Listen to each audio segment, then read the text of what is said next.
Hello बच्चों, आइए प्रश्न को देखते हैं। दिए गए चित्र में यदि त्रिभुज ABE सर्वांगसम है त्रिभुज ACD के, तो सिद्ध कीजिए कि त्रिभुज ADE समरूप है त्रिभुज ABC के। यहाँ पे देखो, ये त्रिभुज ABC दिया गया है और AB पर D बिंदु दे रखा है, AC पर E बिंदु दे रखा है। हमें बोला गया है कि ये अपने पास त्रिभुज ABE जो है, ये ABE सर्वांगसम है त्रिभुज ACD के। ठीक है, तो दूसरा हमें सिद्ध करना है। तो प्रश्न को हल करने से पहले यहाँ पे मुख्य अवधारणा की चर्चा कर लेते हैं। मुख्य अवधारणा, सबसे पहली चीज जिस तरह से समझो कि मान लो कि दो त्रिभुज सर्वांगसम अपने को दे रखे हैं। त्रिभुज ABC जो है वो सर्वांगसम है त्रिभुज PQR के। तो इसका मतलब ये है कि दोनों त्रिभुजों का जो क्षेत्रफल है वो आपस में बराबर होगा। तो त्रिभुज ABC का जो क्षेत्रफल है, इसको मैंने एरिया ऑफ ABC लिखा है, ये किसके बराबर हो जाएगा? एरिया ऑफ PQR के। त्रिभुज PQR के ये दोनों त्रिभुजों का जो क्षेत्रफल है ये आपस में बराबर हो जाएगा। अब आगे बढ़ते हैं और इस तरह से देख लेते हैं क्या कि जब भी अपने को दो समांतर भुजाएं दे रखी है इस तरीके से, दो समांतर भुजाओं में मैंने बोल दिया कि आधार एक ही है। जैसे मैंने यहाँ पे इस तरीके से बोला कि ये AB आधार है, इस AB आधार पर दो त्रिभुज मैंने बना दिए।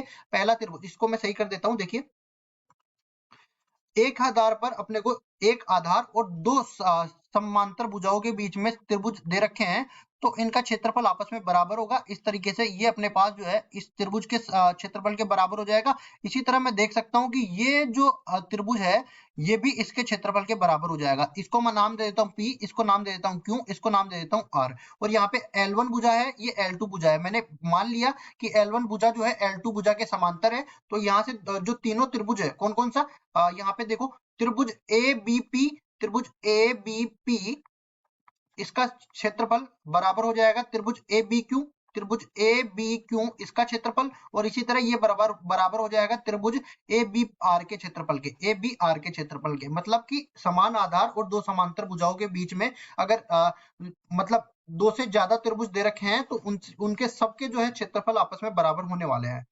अब चलते हैं आगे। सवाल में जैसा कि बोला गया है त्रिभुज ABE त्रिभुज ACD के सर्वांगसम है, तो यहाँ पे बोलेंगे त्रिभुज ABE सर्वांगसम है कौन से त्रिभुज के? त्रिभुज ACD के सर्वांगसम है। इसका मतलब दोनों त्रिभुजों का जो क्षेत्रफल है वो आपस में बराबर आने वाला है। मतलब मैं कहूंगा त्रिभुज ABE जो है उसका क्षेत्रफल बराबर हो जाएगा त्रिभुज ACD के क्षेत्रफल के, ACD के क्षेत्रफल के। अब देखिए यहाँ पे आप चित्र में देखोगे तो देखिए त्रिभुज ABE ये वाला त्रिभुज दिखेगा, और त्रिभुज ADC कौन सा त्रिभुज है? त्रिभुज ACD ये वाला त्रिभुज है। अब इन दोनों में जो उपनिष्ठ त्रिभुज है ना, वो त्रिभुज है ADE, त्रिभुज ADE। मतलब त्रिभुज ADE का मैं दोनों तरफ जो है क्षेत्रफल घटा सकता हूँ। इसको मैं हटा देता हूँ, त्रिभुज ADE का क्षेत्रफल दोनों तरफ घटाने पर तो ये क्या बन जाएगा? एरिया ऑफ त्रिभुज, एरिया ऑफ त्रिभुज ABE इसमें से मैं घटा दूंगा ADE का क्षेत्रफल, एरिया ऑफ त्रिभुज ADE। और इसी तरह दूसरी तरफ अपने पास एरिया ऑफ त्रिभुज ACD जो है, इसमें से मैं घटा दूंगा एरिया ऑफ त्रिभुज ADE, त्रिभुज ADE। ये घटाने से क्या फायदा होगा? अपने पास दो नए त्रिभुज मिल जाएंगे जिनका क्षेत्रफल बराबर हो जाएगा। एक तो त्रिभुज मिल जाएगा BDE, त्रिभुज BDE का क्षेत्रफल, तो लिखेंगे त्रिभुज BDE का क्षेत्रफल, BDE का क्षेत्रफल ये किसके बराबर हो जाएगा? दूसरा त्रिभुज भी हम लोग देख लेते हैं, ये ADE इसमें से हट गया, तो ये बन जाएगा कौन सा? CED का क्षेत्रफल, त्रिभुज CED का क्षेत्रफल। अब देखिए यहाँ पे क्या होने वाला है। अब मैं ये वाला भाग में उठा लेता हूं पूरा, ये वाला भाग, ठीक है, ये वाला भाग उठा के मैं इस तरफ लाता हूं। DEBC उठा के ला रहा हूं मैं। तो कहेंगे इस तरीके से अपने पास एक क्या है, ठीक है, समलंब चतुर्भुज है एक, ये अपने पास DE हो गया और ये अपने पास BC हो गया। इसी तरह बन रहा है DEBC।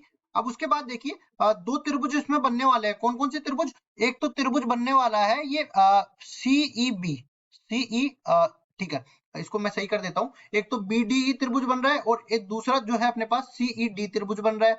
ये दो त्रिभुज अपने पास बनने वाले हैं। उसके बाद देखिए हमें बोला गया है कि ये दोनों त्रिभुजों के जो है क्षेत्रफल आपस में बराबर है और साथ ही ये BC एक आधार पर बने गए हैं। तो मैं कहूंगा कि त्रिभुज BDE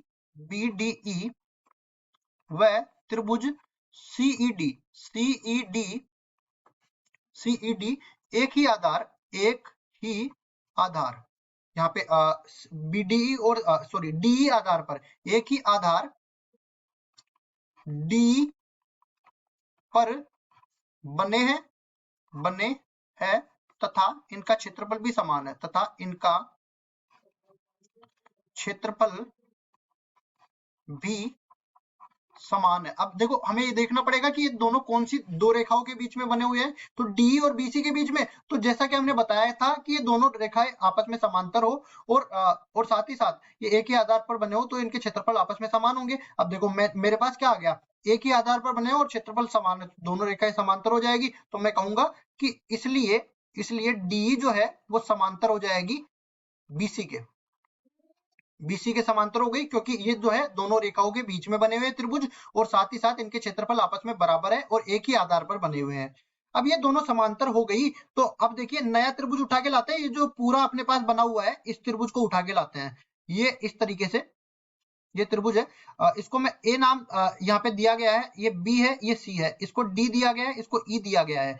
अब देखिए ये दोनों त्रिभुजों की मैं बात कर लेता हूँ, एक त्रिभुज एडी और एक त्रिभुज एबीसी। ठीक है, तो मैं यहाँ पे सीधा ही लिख देता हूँ पहले। तो डी जो है वो समांतर है बीसी के, डी जो समांतर है बीसी के, इसका मतलब ये है कि अगर ये तिरक रेखा AB इसको काट रही है तो ये वाला कोण ये वाले कोण के संगत होगा, और इसी तरह ये वाला कोण इस वाले कोण के संगत होगा। और साथ ही साथ यहाँ से हम देख सकते हैं कि कोण ए तो दोनों में उभयनिष्ठ है। तो कौन कौन सा त्रिभुज में ले रहा हूँ, ADE त्रिभुज में ले रहा हूँ, वह त्रिभुज ABC ले रहा हूँ, त्रिभुज ABC भी मैं ले रहा हूँ।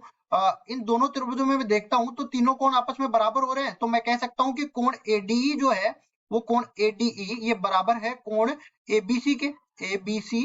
और इसी तरह कोण AED ये बराबर है कोण ACB के। ठीक है, और ये किससे बराबर है, क्योंकि दोनों ही जो है संगत कोण है। अब संगत कोण है तो ए समरूपता कसौटी इसमें लगा सकता हूं, ए समरूपता कसौटी से हम लोग कहेंगे कि त्रिभुज ADE जो है, त्रिभुज ADE वो समरूप हो जाएगा त्रिभुज ABC के। ये दोनों त्रिभुज आपस में समरूप हो जाएंगे। और देखो हमें सिद्ध यही तो करना था, त्रिभुज ADE त्रिभुज ABC के समरूप है, तो यही हमारा उत्तर हो जाएगा। आशा करता हूँ ये सवाल आपको समझ में आया होगा। धन्यवाद।